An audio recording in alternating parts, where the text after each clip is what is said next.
बिजली बनाने के लिए सबसे पहले किसी भी नदी या नहर पर बड़े बड़े डैम को बनाया जाता है। इस डैम के जरिए से हम पानी को रोकते हैं और इसी डैम के जरिए से पानी को रोककर इस पानी का रुख बदलकर इस पानी को उस जगह पर भी पहुंचाया जा सकता है जहां पर पानी की कमी होती है। अब दोस्तों इस डैम को बनाने से बिजली ऐसे बनती है कि जब पानी बहुत ही ज्यादा ऊंचाई पर से गिरता है तो इस पानी का गिरते वक्त प्रेशर बहुत ही ज्यादा होता है और जब ये पानी ऊपर से नीचे गिरता है, ठीक जिस जगह पानी गिरता है उसी जगह पर टरबाइन को लगाया हुआ होता है।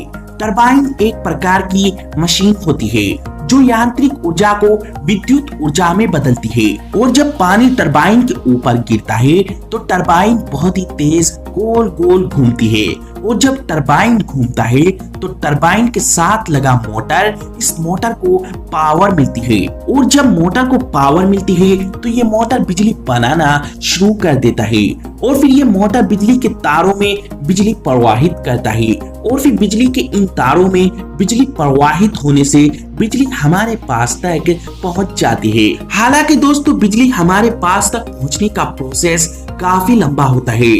इस प्रोसेस को हम आपको फिर और कभी समझाएंगे।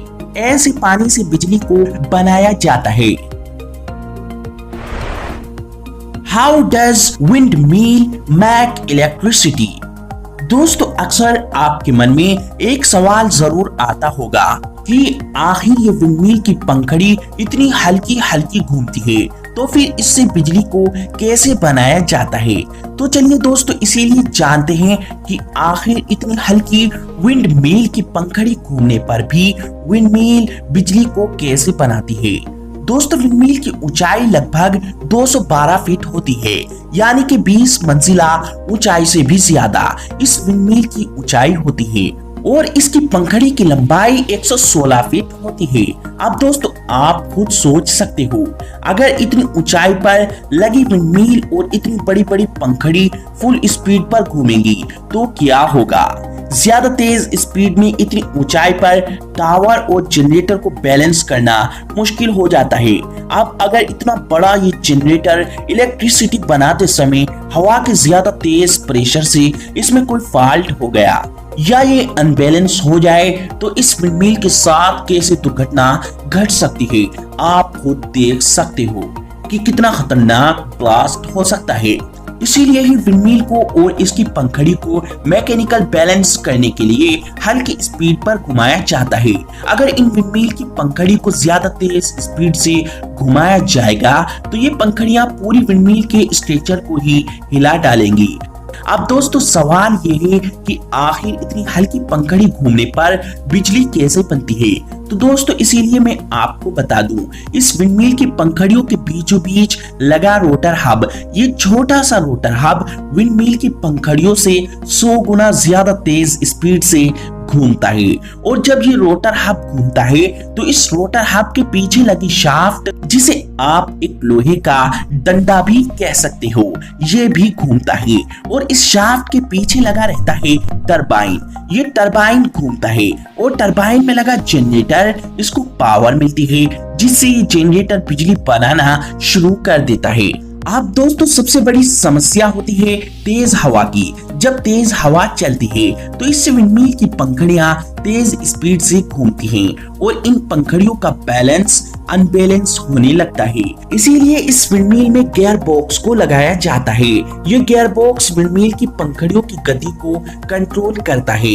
अगर तेज हवा भी हो तो विंडमिल की पंखड़ियों को ये गियर बॉक्स एक समान मात्रा में ही घुमाता है। दोस्तों जैसे कि आप सबको पता है कि बाइक या कार में हम जब बाइक या कार की स्पीड को कम करते हैं तो हम गियर बॉक्स बदलते रहते हैं। इन गियर बॉक्स की मदद से हम बाइक या कार की गति को तेज या हल्का कर सकते हैं। ठीक इसी प्रकार से इस विंडमिल में एक ऑटोमेटिक गियर बॉक्स लगा दिया जाता है। ये गियर बॉक्स विंडमिल की पंखड़ियों की गति को कंट्रोल में रखता है। लेकिन दोस्तों अब सबसे बड़ी समस्या होती है हवा के डायरेक्शन का बार बार चेंज होते रहने का। अब मान लो हमारी विंडमिल की पंखड़ी का रुख जिस तरफ है उस तरफ से हवा नहीं चलती है और दूसरी साइड से हवा चलती है। ऐसे में अब विंडमिल की पंखड़ी आखिर कैसे घूमे। दोस्तों अब इस समस्या का हल निकाला गया कि इस विंडमिल में एक ऐसा मीटर लगाया जाता है जो हवा की डायरेक्शन को समझ जाता है और विंडमिल की जो गर्दन वाला हिस्सा होता है फिर वे हवा के डायरेक्शन के हिसाब से अपना रुख ऑटोमेटिकली बदल लेता है और फिर दोबारा से विंडमिल की पंखड़ी घूमने लगती है। अब दोस्तों हमने विंडमिल में जो बिजली ऊपर बनाई हुई है उस बिजली को विंडमिल के टावर के अंदर डले तारों की मदद से नीचे लाया जाता है और नीचे विंडमिल में लगा होता है ट्रांसफार्मर। ये ट्रांसफार्मर बिजली के वोल्टेज को बढ़ा देता है और फिर यहाँ से इस बिजली को पावर सब स्टेशन में भेज दिया जाता है और पावर सब स्टेशन से इस बिजली को बिजली ग्रिड पर भेज दिया जाता है। ऐसे विंडमिल से बिजली बनाई जाती है। दोस्तों मगर इस विंडमिल में एक बहुत बड़ी कमी होती है।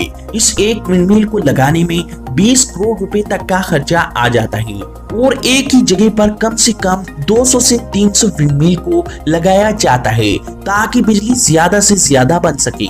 मगर आप खुद ही सोच लें इतने सारे विंडमिल को लगाने में कितने ज्यादा रुपए का खर्चा आएगा और यही इस विंडमिल की सबसे बड़ी कमी है।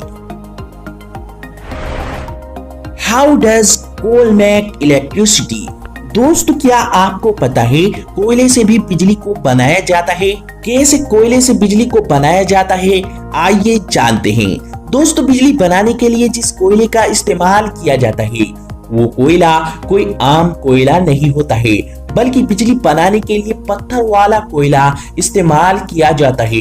ये पत्थर वाला कोयला जमीन के अंदर खुदाई करके माइनिंग के जरिए से निकाला जाता है। दोस्तों ये कोयला लाखों साल पहले जब ज्वालामुखी में विस्फोट हुआ था तो उससे चट्टानें जलने लगी थी और फिर बड़ी बड़ी चट्टानें कोयले में बदलकर जमीन के नीचे दब गई थी। ऐसे जमीन के नीचे से पत्थर वाला कोयला निकाला जाता है। अब इस कोयले को ट्रक में लोड करके बिजली घर में लाया जाता है। अब दोस्तों कोयले से बिजली बनाने के लिए जिस जगह ये बिजली घर बनाया जाता है इस बिजली घर के आसपास कोई नदी, तालाब या फिर झील वगैरह होती है। इस तालाब में से पानी को पाइपलाइन के जरिए से इस बिजली घर में ले आते हैं। अब दोस्तों कोयले को गर्म किया जाता है और कोयले की गर्माहट यानी हीट से पानी को उबाला जाता है। और दोस्तों आपको तो पता ही है जब पानी को उबाला जाता है तो पानी के उबालने से निकलती है भाप। दोस्तों भाप की ताकत के बारे में आपको तो पता ही है। भाप के आविष्कार से ट्रेन के इंजन तक को चलाया जा सकता है। अब दोस्तों कोयले की गर्माहट से पानी को गर्म किया जाता है और इस गर्म पानी को एक बॉयलर में इकट्ठा कर लिया जाता है और फिर इस बॉयलर में लगे इन पाइप के जरिए से इस भाप को टरबाइन के पास लाकर छोड़ा जाता है और भाप की ताकत से टरबाइन घूमना शुरू कर देता है और टरबाइन के घूमने से ही बिजली बनती है। ये तो सबको पता ही है। दोस्तों टरबाइन यांत्रिक ऊर्जा को विद्युत ऊर्जा में बदलती है। दोस्तों जब टरबाइन घूमती है तो टरबाइन में लगा मोटर इसको पावर मिलती है और टरबाइन बिजली बनाना शुरू कर देता है। ऐसे कोयले से बिजली को बनाया जाता है। How does generator make electricity. दोस्तों अब बात करते हैं कि आखिर जिन जनरेटर से शादी ब्याह वगैरह में बिजली पहुंचाई जाती है ये जनरेटर बिजली को कैसे बनाते हैं। दोस्तों इस जनरेटर के अंदर दो चीजें होती हैं, पहला टरबाइन और दूसरा इंजन। दोस्तों इस जनरेटर के अंदर लगा इंजन टरबाइन को घुमाता है और टरबाइन का काम होता है यांत्रिक ऊर्जा को विद्युत